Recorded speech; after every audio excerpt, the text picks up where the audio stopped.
Filmora-ல நம்மட்ட இருக்க வீடியோவா இருக்கலாம், ஆடியோவா இருக்கலாம், ஃபோட்டோவா இருக்கலாம். அத எப்படி இம்போர்ட் பண்றது அப்படின்றத இந்த வீடியோல பார்ப்போம்.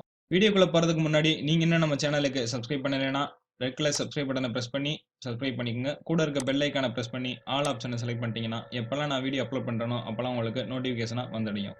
இம்போர்ட் பண்றது அப்படின்னு நிறைய பேருக்கு என்னன்னே தெரியாம இருக்கலாம். இம்போர்ட் அப்படின்னா உள்ள கொண்டு வரது. சோ நம்மட்ட இருக்க வீடியோ, ஆடியோ, ஃபோட்டோ இந்த 3 விஷயத்தையுமே நம்ம உள்ள கொண்டு வரணும். அப்படி உள்ள கொண்டு வரதுக்கு 4 விதமான ஸ்டெப்ஸ் இருக்கு. அந்த 4 விதமான ஸ்டெப்ஸ் என்னன்றத இந்த வீடியோல பார்ப்போம்.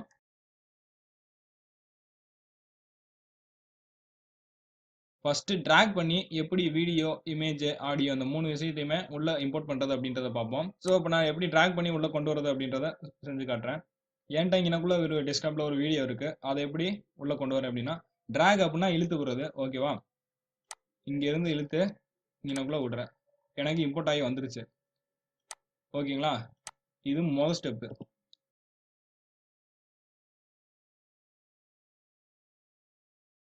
ரெண்டாவது பாத்தீங்கன்னா இங்கனக்குள்ள இம்போர்ட் அப்படின்னு இருக்கும்.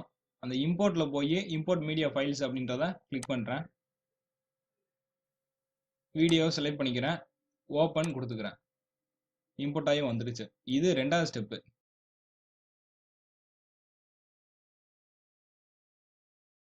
மூணாவது ஸ்டெப் டூல்ஸ் போய்க்கிறேன். இம்போர்ட்னு இருக்கும். வீடியோ செலக்ட் பண்ணிக்கிறேன். ஓபன் கொடுத்துக்கிறேன்.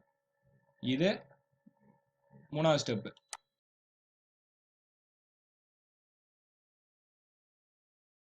நாலாவது ஸ்டெப் ஷார்ட்கட் யூஸ் பண்ணி எப்படி இம்போர்ட் பண்றதுன்னு பார்ப்போம். Ctrl+I கிளிக் பண்ணேன் அப்படின்னா இம்போர்ட்டுக்கான ஆப்ஷன் வரும். அதுல வீடியோ செலக்ட் பண்ணிக்கிறேன். ஓபன் கொடுத்துக்கிறேன். ஓகேங்களா?